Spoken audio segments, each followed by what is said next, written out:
That means a working knowledge of structural engineering, demolition, and probably electronics. You're not dealing with some nut with a bomb on a plane. Wanted us to go to that church.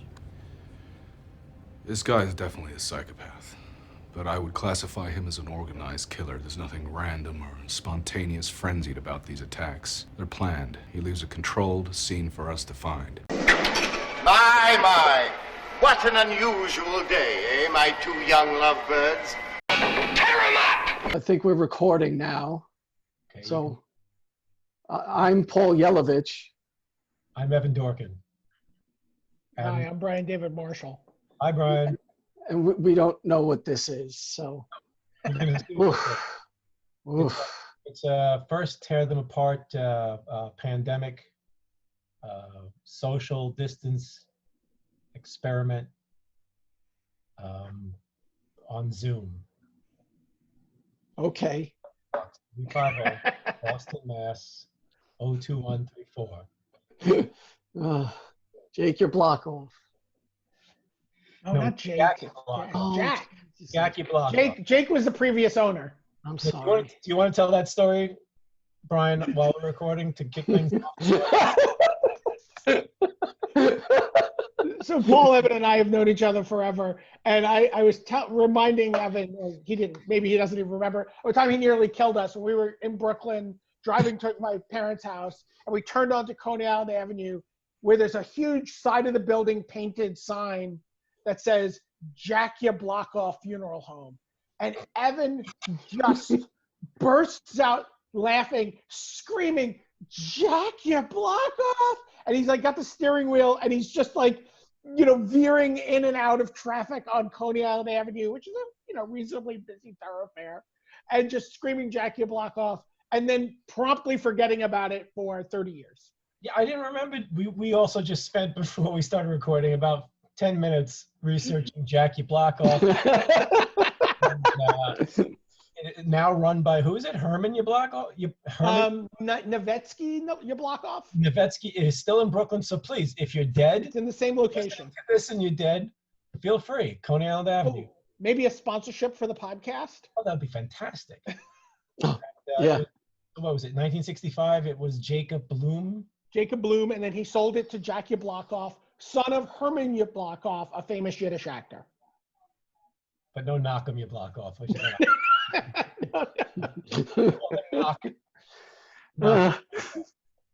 And thank you for joining us for this episode of the horror movie podcast. Yeah, oh yes. Horrific. So I guess we should just do a what we watched kind of thing, or just get it, Well, just whatever stream of consciousness. I could always cut out shit too, so that's fine. Brian was talking about his rating system on horror movies or any kind of movie on IMDb, which I thought sounded terrific. So yeah, so you what was the movie you were just talking about, Paul, Evan? You were just talking about what, Flesh Eater? I was talking about Flesh Eater, aka Revenge of the Living Dead, aka Zombie Nosh. I looked the movie up, and it's got 88 credited roles, and 3 of those 88 actors have headshots on IMDb. And it's true. I think everybody does do this. You go to IMDb to go, what the fuck did I just watch? And then you notice blank spaces usually, and all the actors, except sometimes the director has a headshot because he put it. You could tell he put it. Yeah. You could almost, because it's a review from his mother or something. It's like the Twitter egg, right? Right. Yes. Yeah. It's like the Twitter egg. It's just like this person has never been anything else. Another Son of Sam, which is a movie you guys have talked about on the podcast. And yeah, that was your fault. That was your fault. I know. Yeah. 0 of 23 headshots. Guy dangling over the edge of the building got a foot shot or whatever the fuck. On Flesh Eater, Brian, if you could go back. Oh, sure.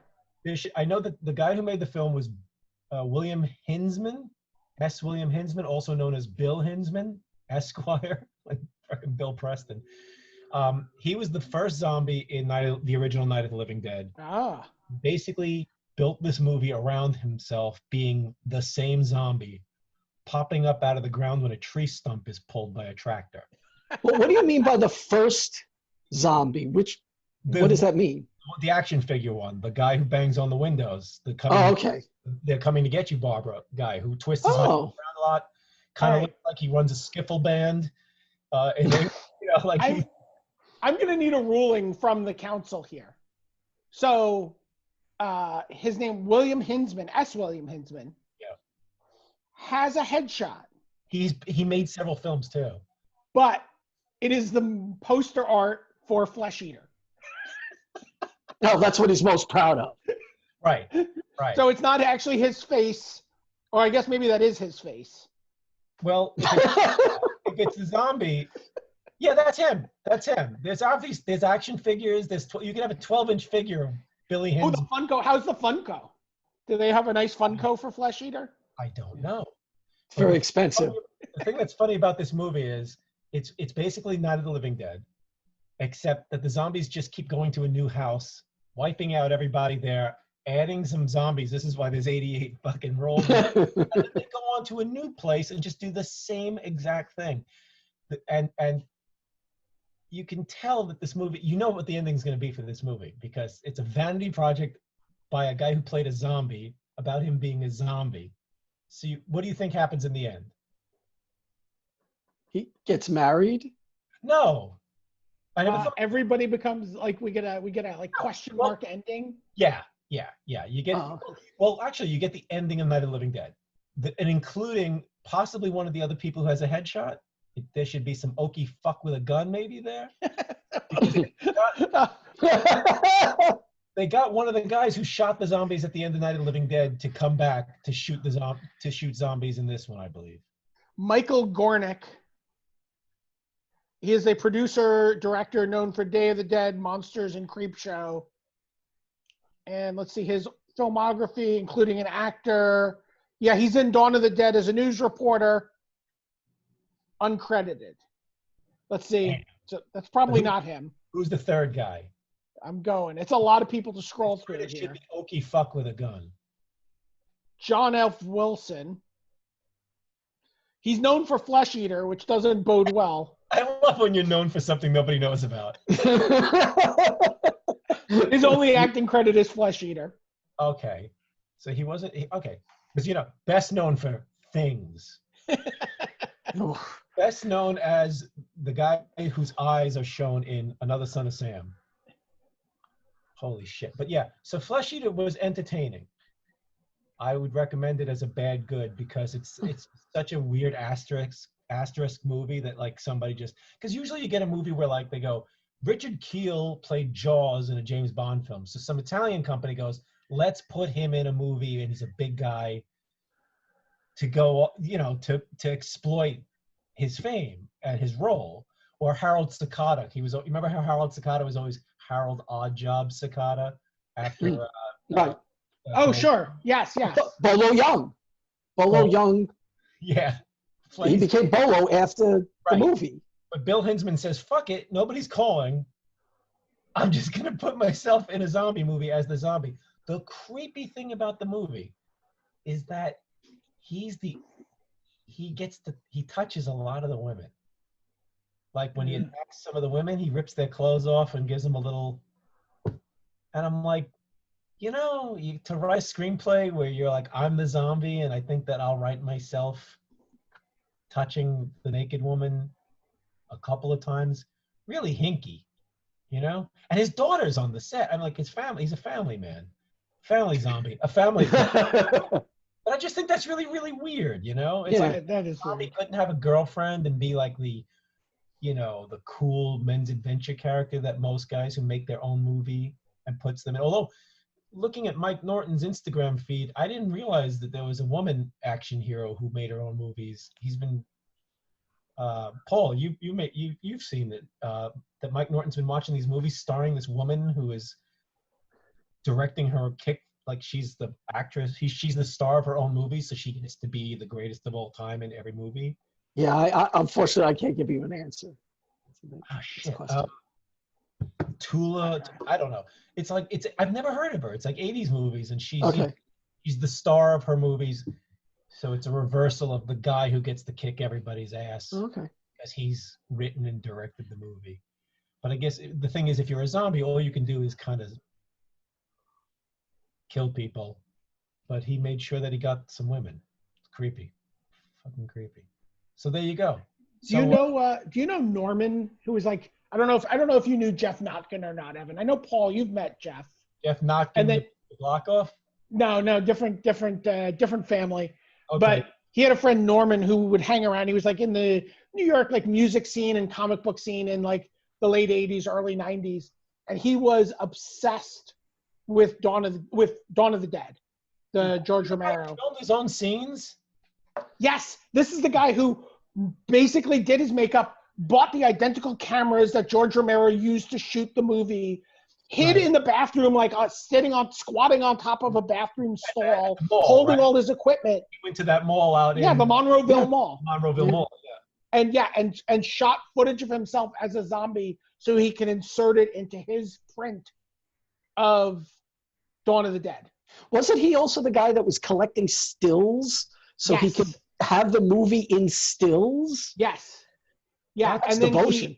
And then he eventually ended up moving to Japan and becoming a horror movie expert. Right, on the movie. Yeah, you told me about this guy. But where is he now? Is he in an asylum? He apparently still lives in Japan. In a mall? Yeah. Is he like in a mall there? How many headshots? Oh, it's Crazy San. He's like, he probably has his own TV show. Yeah, he did. He was like, he would go, I always picture it like the Mike Douglas show or something. But he would go on the Japanese talk show circuit and talk about horror movies. Wow. Do you have it? Yeah. Can we find footage of this? I don't know. I'm gonna have to look for it. I just started thinking about it when you were just talking about sort of like I was in a Dawn of the Dead movie, so now I'm gonna make a movie called Flesh Eater about my character from that movie. It just seems to me like a similar mentality. That's amazing. Hold on, I'm looking up. Okay, it's a movie that Mike Norton posted about called Personal Vendetta from 1998. Okay. The woman is named Mimi Lessios. I've never heard of her. Lesseos. This is a movie about an abused woman who gets fed up and joins the police force. Her abusive husband turns out to be the ringleader of a sex slave import syndicate, so she gets her chance to kick him out a window, and she does, and her evil husband is played by Timothy Bottoms. You gotta love a Bottoms. And the Bottoms are tops. And it says that, according to Mike Norton, he plays the evil husband in a performance that even Nick Cage would think is a little over the top.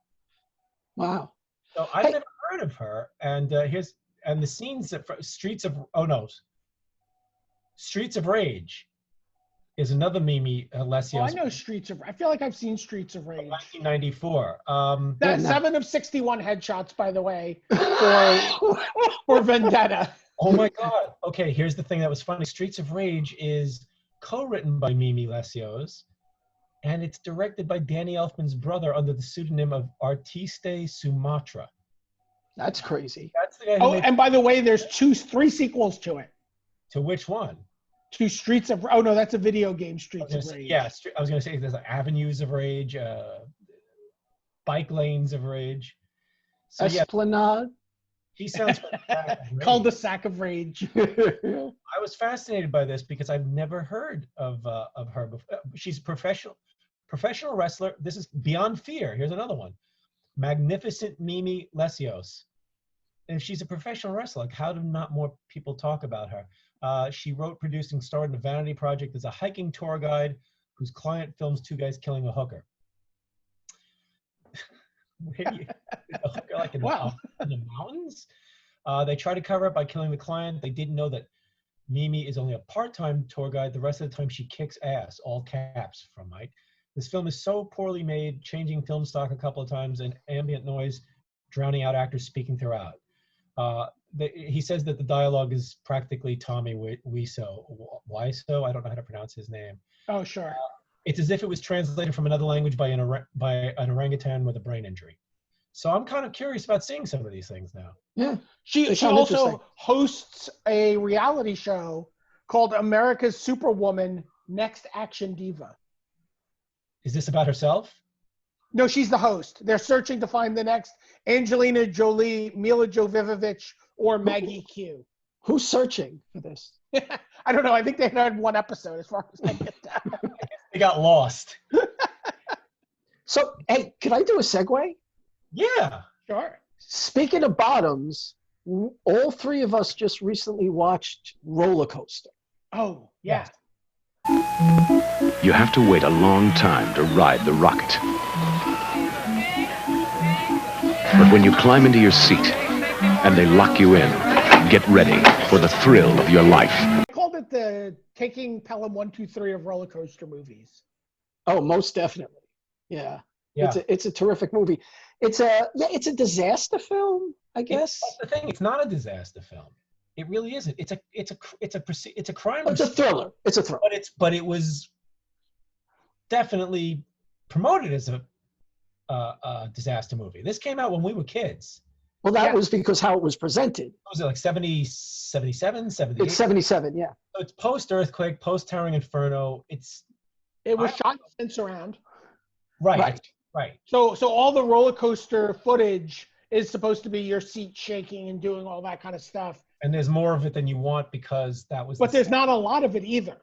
No, but when it happens, you kind of get sick of it. It goes a little too long. Yeah. You're like, you feel like you ever get on a ride and by accident you get up on it, they send it through again, and you're like, I'm done. All right. Oh, see, I loved all the roller coaster stuff. They could have had more of it. That was fine.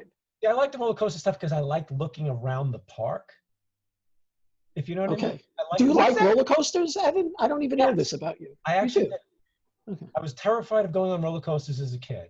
And then I started going on, the first one I went on was Rolling Thunder at Six Flags. Yeah. Where is that in Jersey? The I one always thought it was a city called Six Flags. Yeah. As a kid, that's what I thought. Yeah. Because it had its own sign off the turnpike.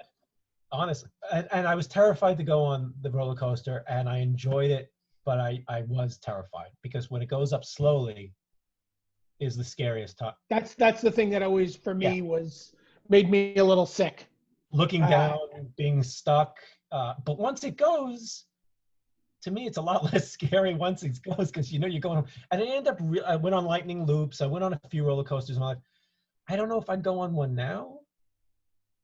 But Ferris wheels, just for the hell of it, Ferris wheels it terrifies me. They when we went on Ferris wheels at Wildwood, New Jersey, I would actually fall into the middle of it and hug the pole like a terrified pole dancer. And my family, Sarah and Alice, would just laugh at me because Alice was going on these things when she was a little kid, and they have pictures of me actually freaking out. Because I would go on to be the dad. I'm going to go on with you. And I was practically crying a couple of times. So anyway, Roller Coaster, the movie. Let me ask you a question about roller coaster. There's a scene, one of the roller coaster scenes, where towards the end of the movie, where you're doing like a POV of someone in the roller coaster, and then the camera just goes flying off into the air. Oh, that was planned, I'm sure. That wasn't, nobody glued that down. You know, I don't remember that. That's funny. It's like a really wild shot, right? Like it's just like this really like kind of almost like what you're saying, like kind of like monotonous, like roller coaster shot, roller coaster shot, roller coaster shot, right. And then all of a sudden the camera just kind of like spins out into the sky. Does it come back? No, that's the last shot I think of that. I wonder if that was just literally to throw off. I mean, these are made by smart people. I mean, the movie has flaws. I think that's the point with the movie is that does it go off the rails, literally? I imagined it was going to be silly and ridiculous, and when the credits roll, I think that Lincoln Levinson wrote it. Yeah, Richard Levinson.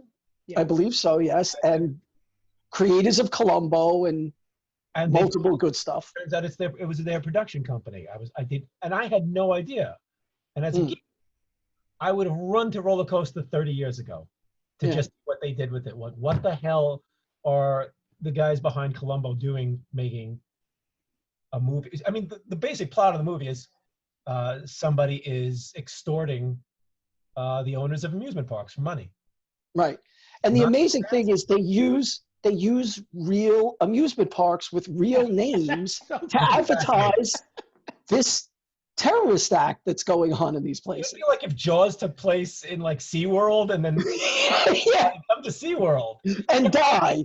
I was really amazed that they were able to get parks to allow them to, in the plot, blow up and show a guy putting bombs on Yeah. The last park is actually a Six Flags park, right?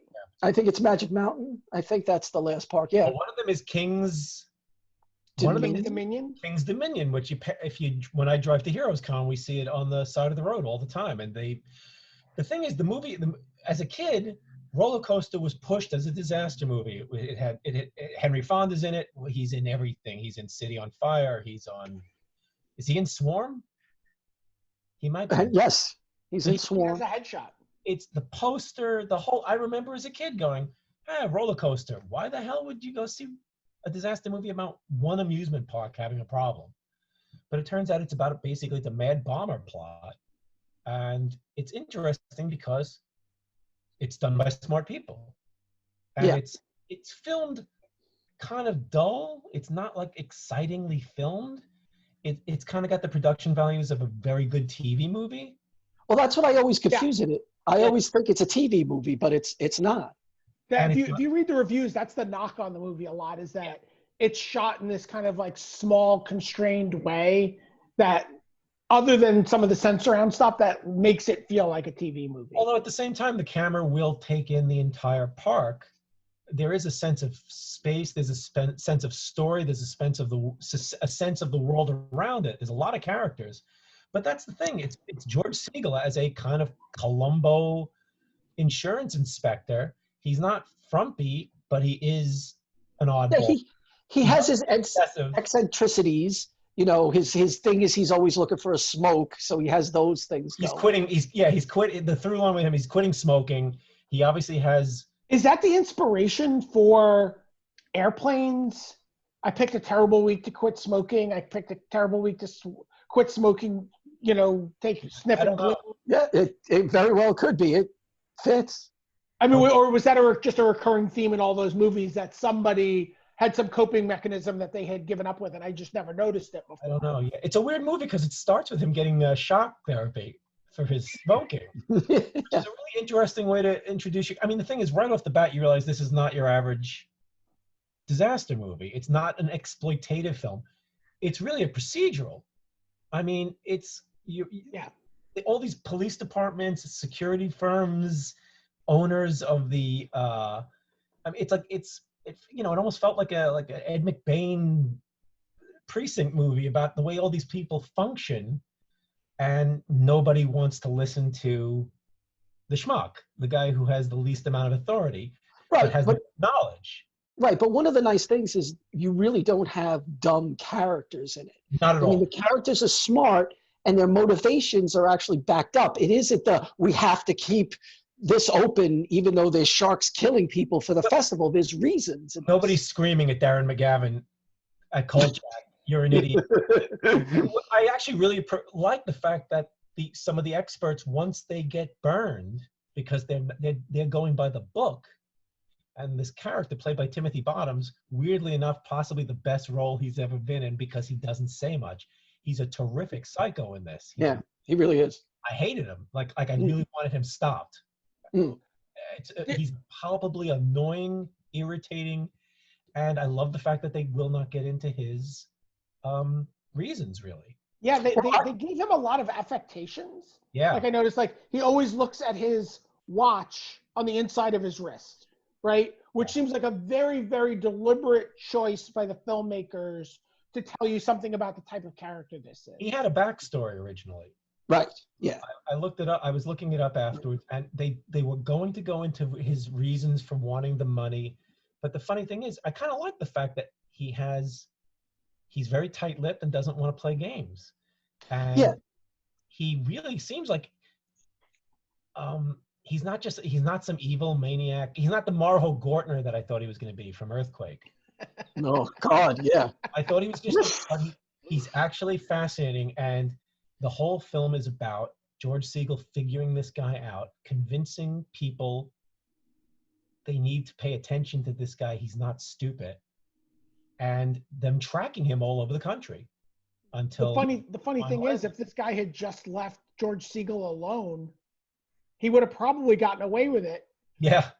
Mm. Yeah. Well, that's right. Timothy Bottoms figures out George. I mean, everyone's smart. That's what I like. He's like, I'll be your Moriarty. Oh boy. Yeah. And he starts calling him up and fucking with him. And then he gets mad. And then it becomes a game between your Columbo character and your murderer. Yeah. Except they don't meet.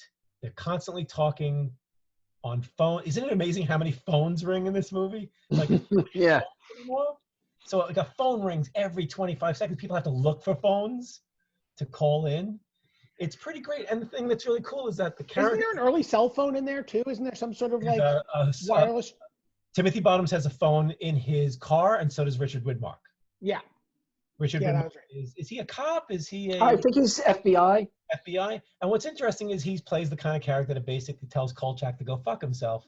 But what's nice is in this one, at some point he goes, I don't know, we got he at some point he basically breaks the ice with George Siegel and works with him rather than against him. And I really yeah, there's a scene where they're talking and George Siegel comes up with an idea that'll, look odd if bomb experts are going over the roller coaster, and Whitmark actually I think respects him there. It's just it's so well written and plotted. Yeah. It's terrific. It does a lot of little unexpected things like that. There's a ton of good detail, and you can tell that there's background information on Siegel's character, on his marriage. The only weird misstep for me in this movie is that there's a couple of places where I think some sequences go on too long. Just a little tighter editing, because there's no flashy filmmaking really. So sometimes I just wish they tightened up a few scenes. But I think that's, like Brian was talking about, I think that's that stuff was going to be your roller coaster, your sense around. Yeah. Supposedly the censor for this was like insanely loud, and they had to tone it down in some places. Well, the thing is, originally there's only you see a pretty horrific crash of a roller coaster in the beginning of the film, which is I think a really effective scene, and actually sent some guys to the hospital, almost killed them. Oh really? Yeah. Okay, Yeah. When I was looking up stuff on the film, there was a fuck up and some stuntmen almost got killed on it. It's a crazy scene. Yeah. Well, the thing is, it was toned down, I believe, when it was released in the theaters, but restored on video. So I'm not even sure what we're watching when we see it, if that's the full thing. Too. He was supposed to get hit harder. I think that got cut from everything. Okay. Very, very end. But there's a scene where one of the cars on the roller coaster lands, comes out and then lands upside down, basically crashing people's heads into the pavement. It's a nasty looking scene. It is a scary, nasty scene because it looks real. Yeah. It's not a plane exploding or a building coming down that you go, well, it's an effect. I mean, they're throwing physical objects off in the air. And the thing is that it's effective because it's in the beginning, and we know now Bottom's character, what he's capable of, and you now follow him wanting to stop him. It's just, I'm just amazed on how tight it is, how well it's done. It's really surprising. I remember when you were saying that you watched it and that you were expecting a cheesy movie and you ended up with a good movie. And I watched it on your say-so, and I was, it wasn't riveting the way that the greatest, movies are, but I was totally sucked in. I could have watched George Siegel in another movie doing something. I like the characters. The three. Don't watch The Blackbird, whatever you do. Don't make the noise or I'll break your finger, okay? Okay. For me, I like to smash you, but Mr. Litvak says bring you back in one piece. Wonderful fellow, Mr. Litvak, whoever he is. I want to smash you anyway. Yeah. Talking about that, yeah, I saw that. I didn't like the very ending. Felt really. It was really awkward and clunky. How it's like it's a chase scene at the end that doesn't have any parameters. You don't know where anybody is at any one time. It was like the movie just had to finish up. So your villain is just kind of trapped by the camera more than the script. It's like wherever he runs, there's the camera, and you're like, where is he going? What is he? And it was just kind of bleh. And the weird thing about George Siegel, forget who plays his girlfriend. I mean, she's good, but she almost has no reason to be in the movie. It's Susan Strasberg. I think, and I Helen believe Hunt. it. And Helen Hunt plays the daughter. Yeah. Daughter, and I remember because one of the reviews I read was someone who clearly had the criminally underutilized and ravishing Susan Strasberg or something along those lines. Sure, that might have, yeah. But I mean, but the truth is, in a movie that's already filled with a lot of characters, a lot of incidental characters get things to do. It was almost like a Howard Hawks film, you know. Here's the guy who knows how to screw things in really good. He gets some stuff to do. The owner of the parks all have roles. The different people in law enforcement, and I also like that they all knew each other, and you could tell that the way that they were written and acted, they have all dealt with each other before. You know, they know George Siegel likes to do this. They don't want to talk about that. It was really interesting when he started working with the cops at first, and they were trying to blame people, and that they would, they threw away the bullshit theories that movies would have had a whole movie about. You know, was it the old guy? No, they did some really smart things, but it was really strange that they brought his loved ones into the ending of the movie, and then literally he goes, "Go home." I'm glad. It's that purposeful. Did they say you have to have a love interest? You have to have tension with the daughter. You have to have that. And I'm the way those characters worked in their scenes, but they don't really need to be in the movie. Right. I mean, even his ex-wife gets a nice little scene. Yeah. Yeah. And the weird. Go to the pet store for me. What? The guy asked him. He tells the new husband or boyfriend, you like the robe? That's my robe. It's just like weird. But I like that everything had something to do, so that it was really strange when you're going, oh crap, Helen Hunt is going to get on the roller coaster. That you feel like 19 out of 20 filmmakers, for good or bad, would have put them in danger. Right. But I'm glad they didn't do that. It was refreshing. I'm glad they didn't either, but at the same time, it just felt like absolutely no tension at all. Well, then it frustrates you. Why are you giving me this? Why are they there? He runs into a crowd of 1 million people and says, "Go," and they go home before the danger's even set up. And then you get Sparks. Brilliant. So the sequence is just spread out. I mean, I like seeing Sparks in the movie, but it's pointless. Yeah. Oh, yeah. That's right. That song lasts a long time. Yeah, that's a very long version of that song. If it was a better song, I love Sparks. Extended Sense Around remix. Nazi Spark starts smashing his piano for no reason whatsoever. I never heard of Sparks as a violent band that starts destroying their equipment. But it's a good movie. It's a good movie. It was a little bittersweet for me though, because as I'm watching it, like as I start watching the movie and they have all this footage around this like 1970s amusement park, and that it's Lincoln Levinson because both of you guys had talked to me about that already, and kind of what they're capable of. I just wanted it to be a fucking Slayground movie. That's all I wanted. I just wanted it to be a Parker, like some alternate universe where Slayground gets made by some good people with some like solid character actors. I'll take George Siegel as Parker. I don't care. Ryan, give us some background on Slayground.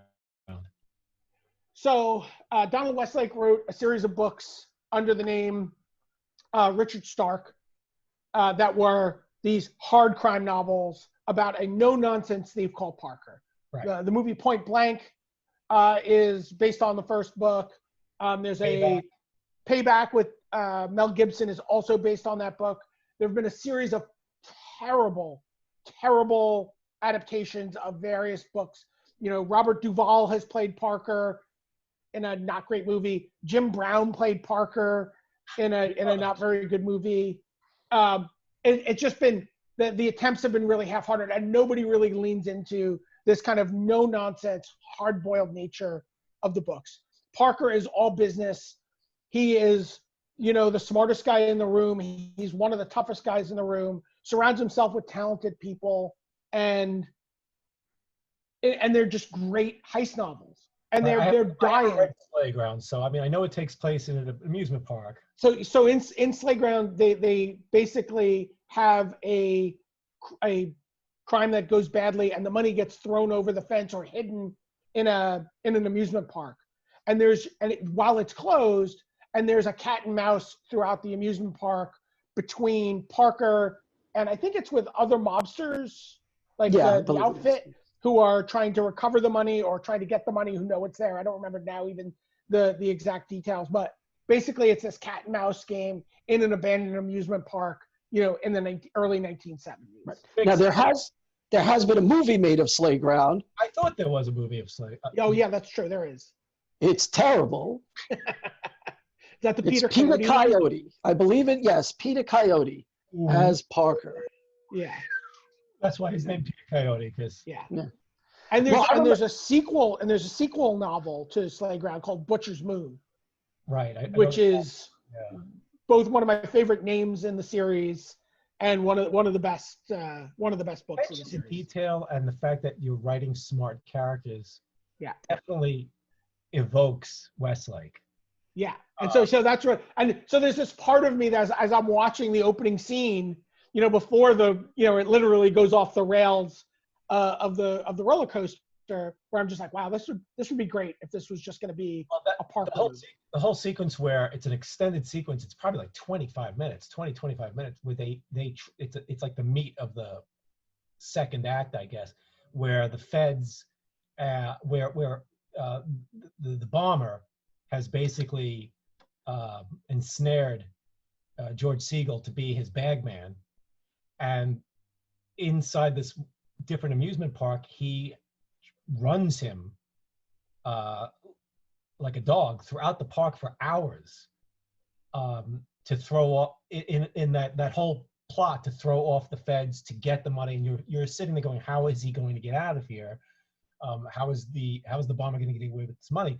Is an incredibly smart, crazy sequence where Timothy Bottom's character keeps getting the better of everyone. Well, yeah, there's a scene earlier in the movie where where he gets money. He's extorted money, but I think they've marked it, so that becomes a problem.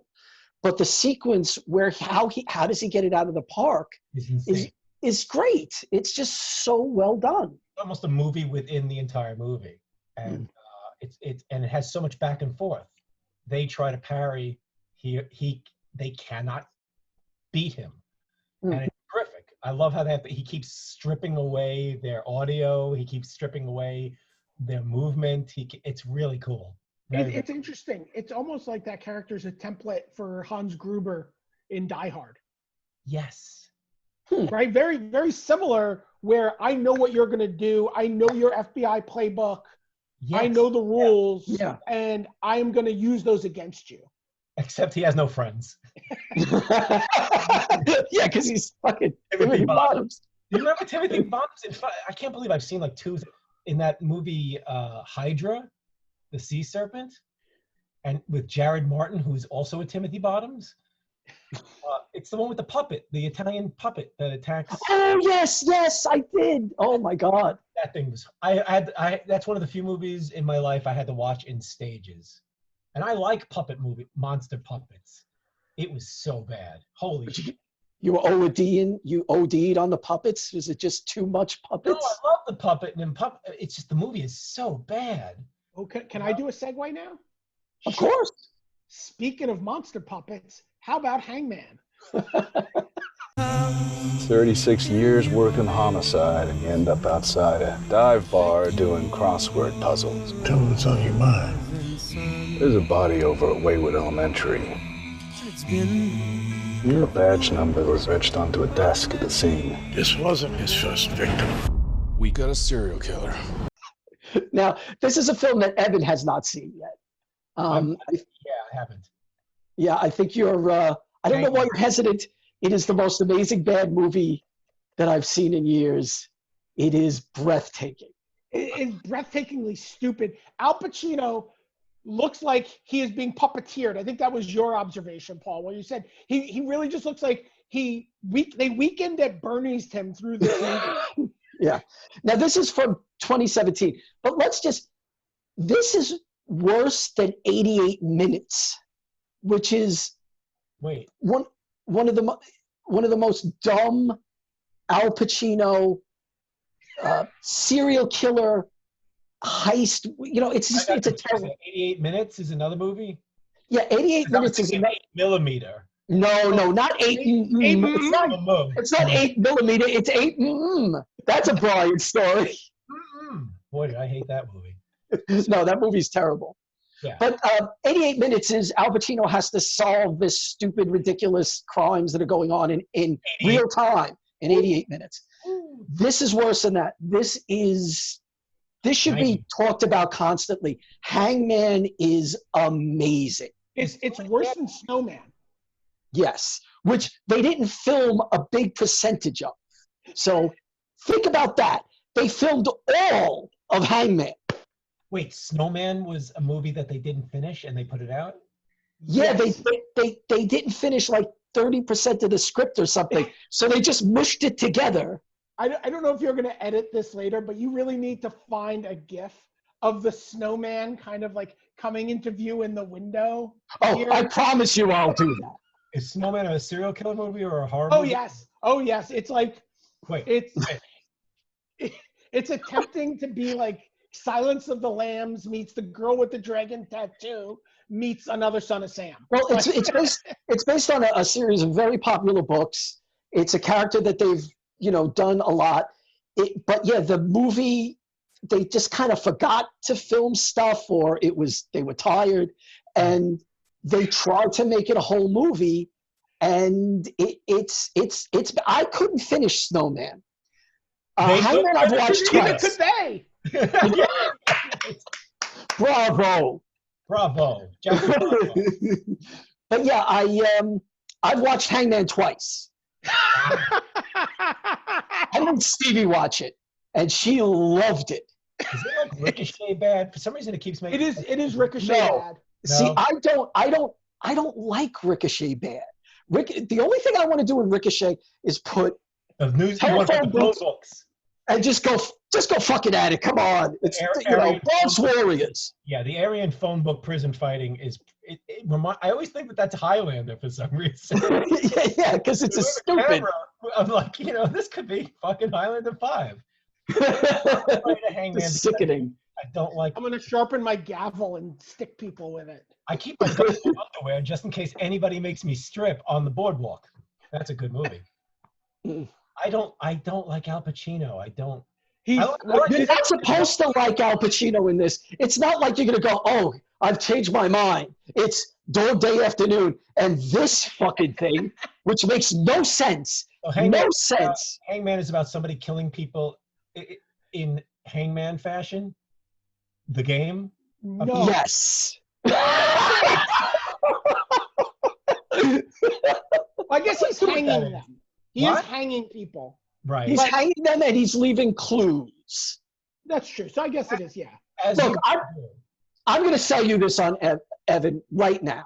Al Pacino is a retired cop. Of course. Who does crosswords in Latin. Isn't that... Who prints crosswords in Latin? And I don't know, but there was a newspaper. What does he find newspapers from 8,000 years ago? I mean, where do you find old Latin newspapers? Okay, so that hasn't sold you. What else can we talk about? The problem is I feel like it's the kind of movie where I might enjoy laughing at it, but I just hate serial killers. You know me, I've talked about it before. I'm really bored by cops and serial killers. Well, that's why this is amazing, because it is every trope.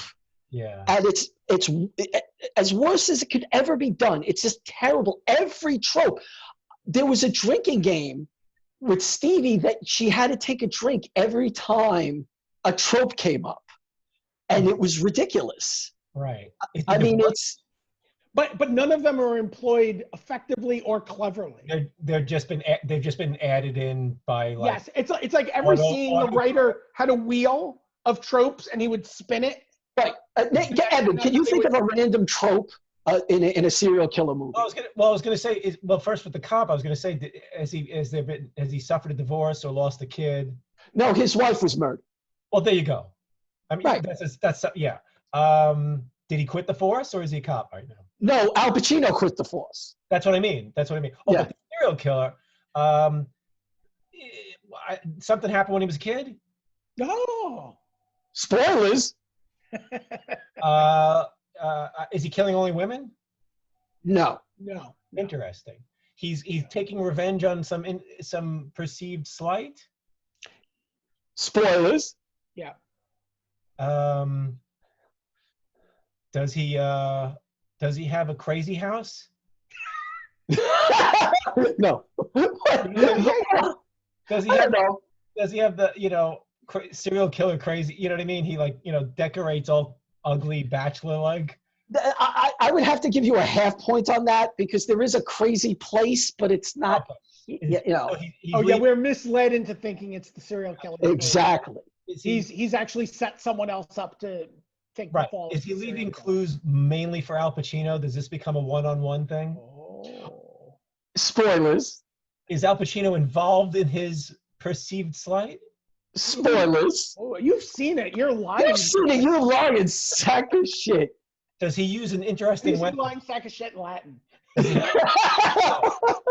the serial killer have a specific weapon he likes to use? I guess colder. No.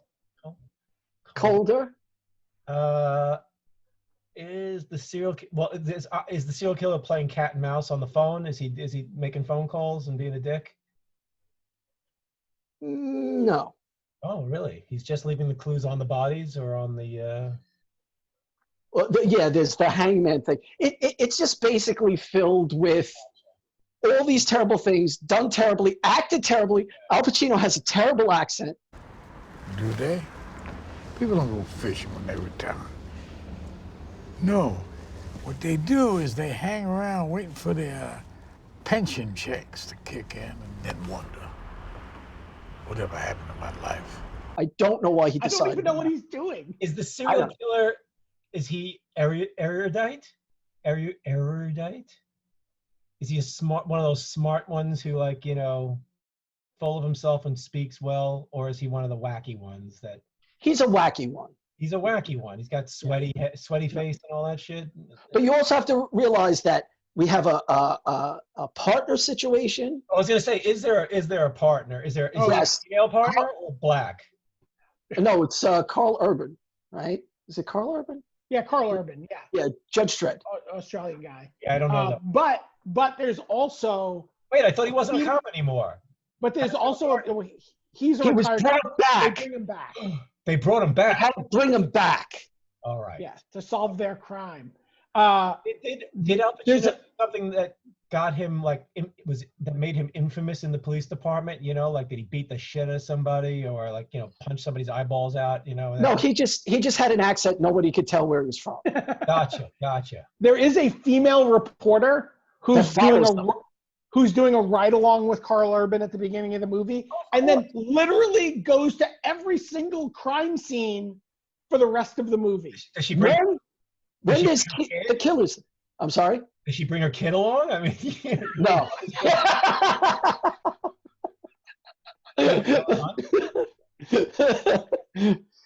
Yeah, it is. But believe me, it is worth it for that. But okay, last thing. Does the killer die 3 times? The serial killer have to be killed multiple times? No. Really? That's amazing in 2020. He just goes. Well, Al Pacino was very tired. But okay, I gotta go here. Evan, but here's the thing. You trust me giving you advice in movies. I should watch Hangman tonight? No, if you watch Hangman, right, you have to watch it just before to the credits, the end credits, because something happens then that is so outrageously insane, it makes no sense whatsoever. It is worth it because I said this will make Evan's head explode. The first time I watched it. Is there a freeze frame on Al Pacino and his eyes glow? No, but Al Pacino becomes a little baby whose eyes glow. Toxic waste. Exactly. Oh, fantastic. I love when toxic waste turns a serial killer into a little baby. That is the greatest thing that ever got, one of the greatest things that ever got through a script that wasn't Italian. Yeah. What do we do? Well, toxic waste it turns you into a baby, right? If you got a lot of toxic waste in your sewer, sure. Like the Teenage Mutant Ninja Turtles should have been Baby Mutant Ninja Turtles on that logic. That's what I say. So it shall be. Anybody have a new segue? No, no. How are you doing, Brian? Are you okay? Do you want to call it? Yeah, I actually am gonna have to eat something, so I gotta make some dinner. Well, thanks for joining us, Brian. Oh, thanks for having me. It was fun. Come back, please, some other time when we're doing this. We'll link some stuff in the thing description and stuff. Yeah. Okay. All right. Talk to you guys later. Take care. Take care, man. Paul? Evan? You have any other stuff that you've seen recently that you'd like to advertise or advertise or? Yeah, I mean, nothing is as wonderful as Hangman. I don't know. I've watched a few things that I got off my bucket list from either being a kid. Well, Rollercoaster was on my bucket list because I didn't know it was on my bucket list. Yeah. It's just a movie that was always in the back of my head, like Starship Invasions or something like that. Like I still haven't seen, but I finally saw Prophecy. Frankenheimer's Prophecy, Mutant Bear Prophecy. Right. I haven't seen that in years. I've been meaning to rewatch it. I wouldn't. Really? It's just terrible. Oh my God. I mean, you told me it was bad. People told me it was bad, but it's worse than, I mean, the famous scene of the kids, Prophecy is an eco-terror horror. What Are We Doing to the Ecology 70s movie by John Frankenheimer, who has made some really good films. And this is just awful. Armand Desante is a grim Indian.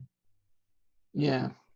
Robert Foxworthy is our hunk hero, who is a doctor who we first see in the worst ghetto set, backlot ghetto set, saving the underprivileged in this white savior scene, which is nauseating. Him and Talia Balsam go to the woods to do. It doesn't even make sense. They need somebody to do something, and he goes, "But I'm a doctor," and they go, "Oh, it doesn't matter. Come on, it's a movie." They literally, like Graham Jarvis comes out and goes, "Oh, it doesn't matter." Wow. Does this set look real? I mean, it's one of those sets where it looks like a Judge Dredd scene, poor black people everywhere, and graffiti everywhere, and everybody's living in shit. It's like awful, just awful. And yeah, they're dumping. What's his face? Guy who's in the thing, Richard Dysart, and his company is dumping shit in the water. And there's some Native American folklore, and there's a lot of well-meaning but racist shit going on.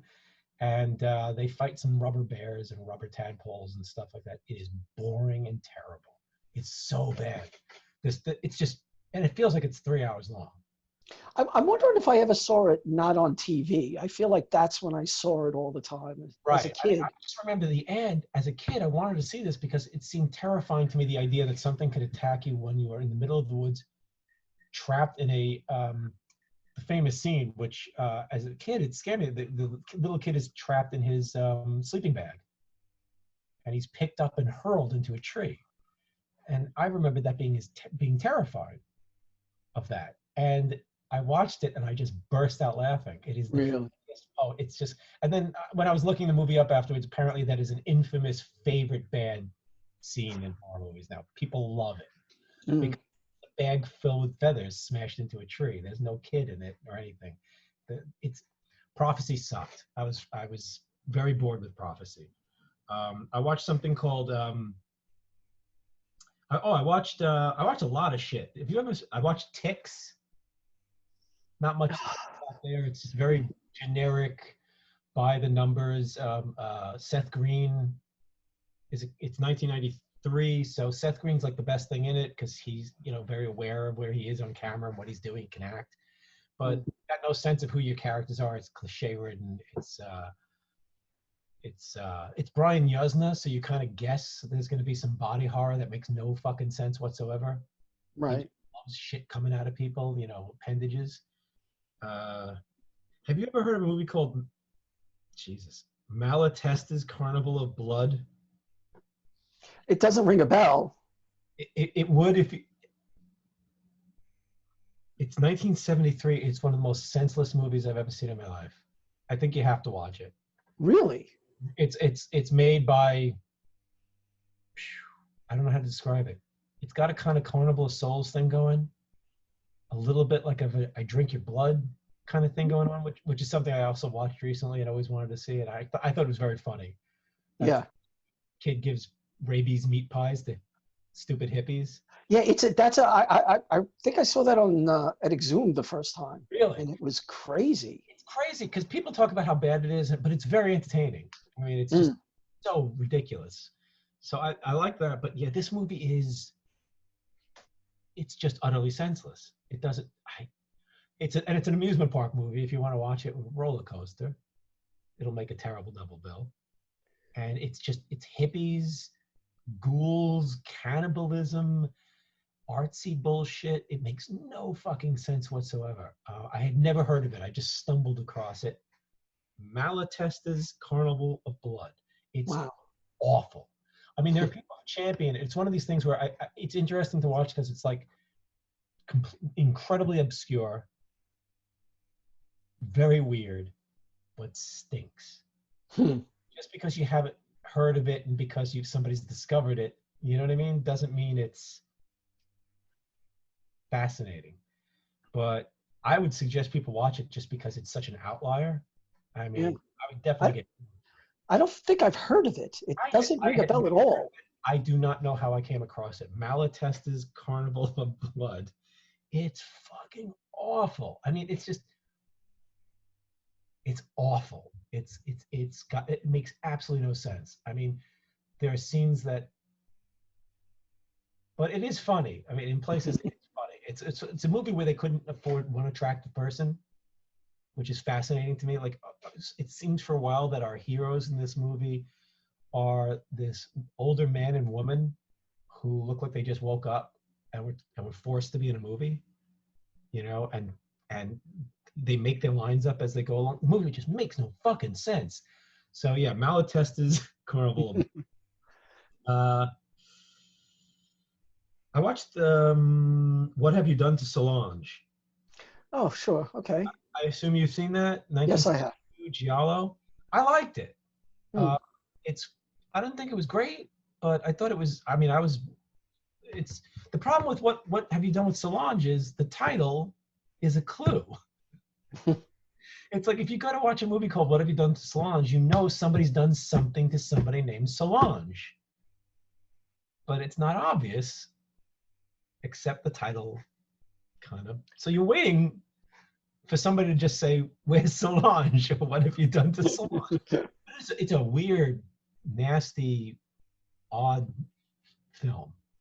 Yeah, there's a certain kind of giallo that just is this. It's kind of just a mystery and kind of weird, but it isn't insane. It isn't like a Fulci. It isn't a you know. It's a crime thing. It has there's weird murders, very weird murders, really creepy murders. There's a creepy reason for the murders.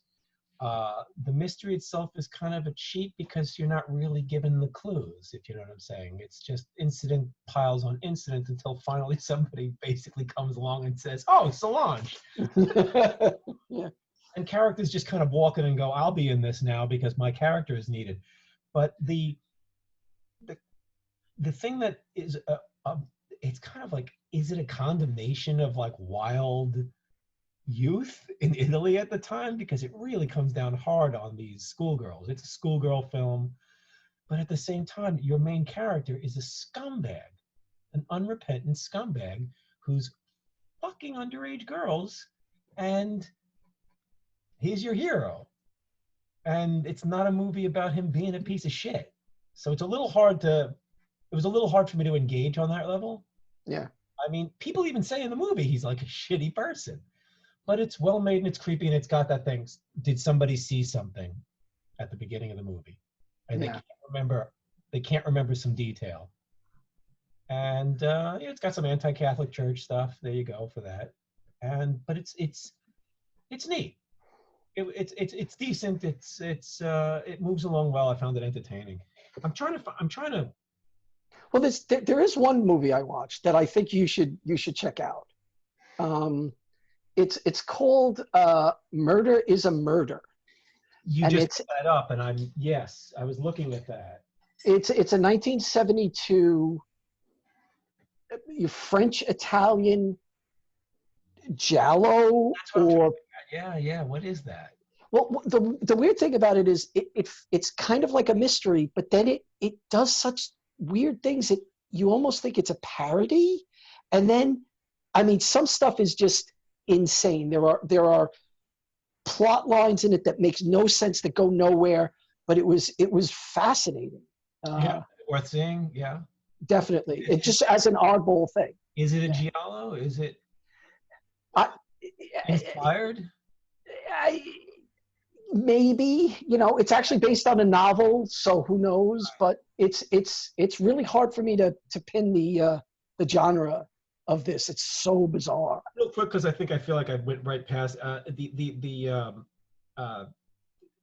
Malatesta's Carnival of Blood. I feel like it's basically about some people who take a job at a Carnival of Blood, and the carnival is actually looks like it's about to fall apart. It makes no sense that anybody would either go to this carnival or be at this carnival, and there is like a cult. I forget to mention there's a plot to anything. The prophecy, it's about mutated creatures and people investigating, and there's a monster. The What Have You Done, Solange is a murder mystery. It's a serial killer of young women at a all women's school, and there's a lot of potential culprits. Could it be? It's it's not the main character because he's screwing an underage girl in a boat, or trying to, when this first murder is clocked in. But it could be his wife. It could be clergymen at the school. It could be. It definitely sets up some tension and then kind of like unravels it. But yeah, I mean, that's the story of that one. So what is the story of? Is murder? The title is murder. A murder is a murder. What you have is a husband and wife that are fighting terribly. They're obviously, can't stand each other. The husband has a mistress. The wife is in a wheelchair. She goes out to check on the husband, thinking that he's with his mistress. And she gets out of her car because she's able to drive. She gets in a wheelchair, and her car gets out of the parking brake and kills her. Right. But they're wondering, was she murdered? Right. That's the main plot. Right. Then you have the dead wife's sister shows up and starts acting exactly like the sister. And then you have a guy who's blackmailing, saying, I killed your wife and did it in such a way that if you don't pay me, I can frame it on you. That's a lot. Yes. Yeah, that's a lot. I think I might check that out tonight. Yeah. That's wild. Yeah. Did we ever talk about The Perfume of the Lady in Black? No, because I wanted to rewatch it so we could have a good talk about it. I really found that very effective. Yeah. And it really stayed with me. Really creepy. That was one I was not expecting to.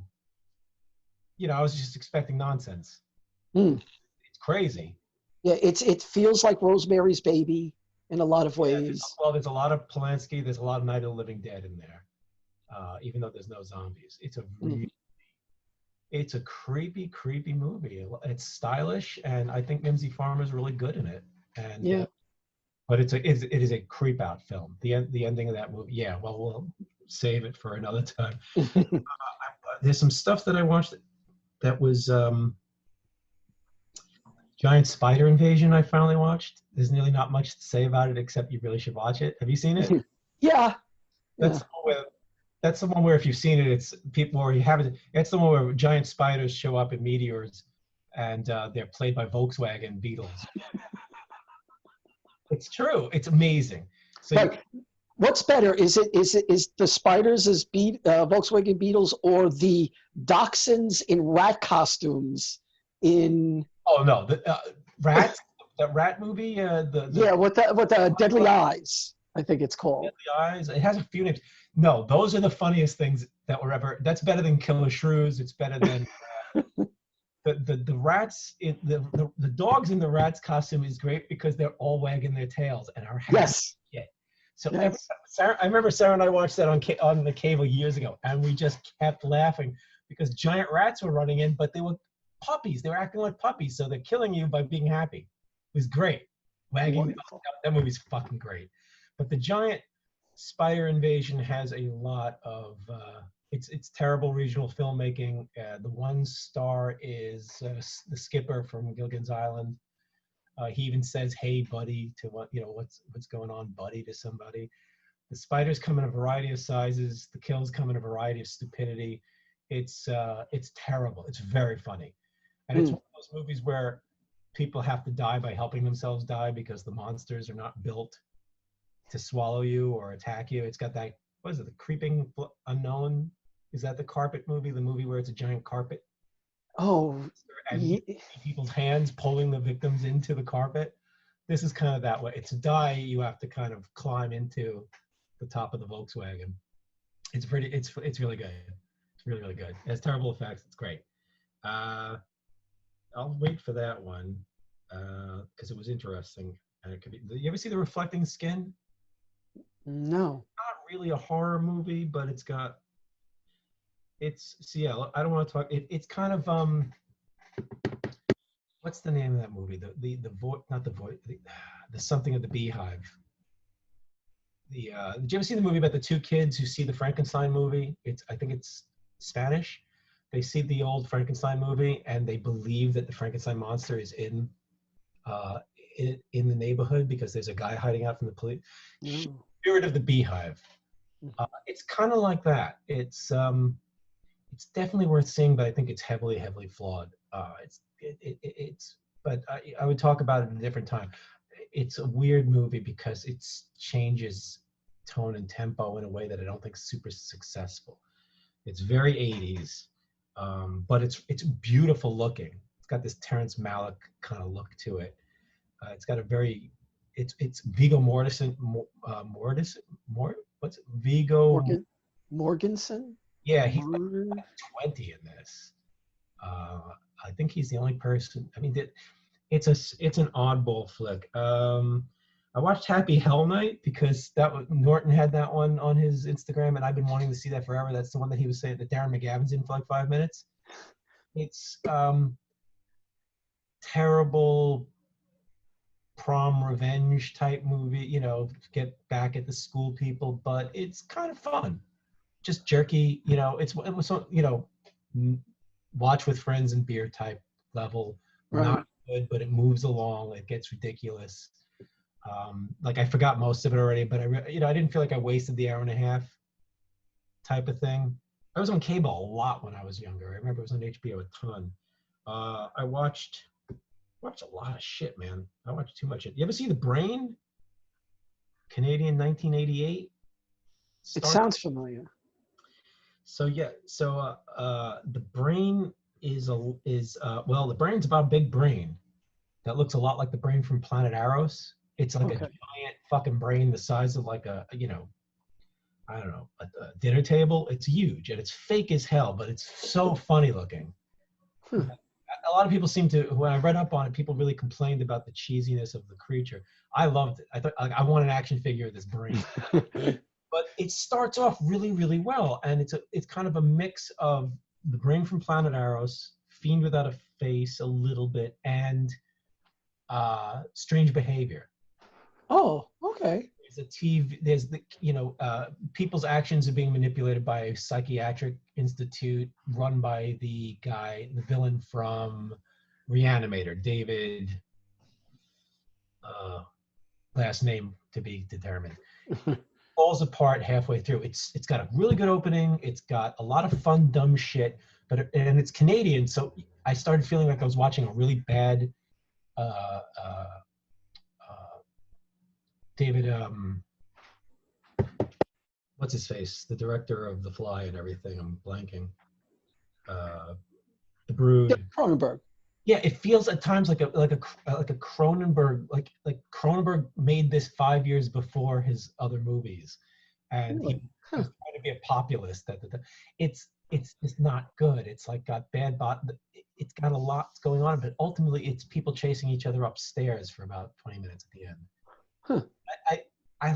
It's one of those movies that you watch and you wish was better, because it's got a jerky attitude, but it's not as good as any of the movies that it'll remind you of. I got like too many more, but there's no reason to go through everything. Yeah, I mean, some of them are really goofy. Hey, there's no reason why we can't just do this for a while, you know? Sure. Thank you for joining our little experiment. Fear not, the boys will be back with a very special episode 13 of the podcast once the stars align correctly. We leave you with this bonus, terrible commercial from the 1980s. See you soon. Stay safe. I'm an expert on good foods, and Garibaldi's is by far the best. Are you ready to order? I'll have the steak Garibaldi. That'll be good. The gourmet burger, I'll have that. No, the 3-pie special, that's what I... 3 large pies for $8.95. There's so much to choose from. Could I see the dessert menu, please? I didn't mean... Garibaldi's Pizzeria. Great food and so much to choose from.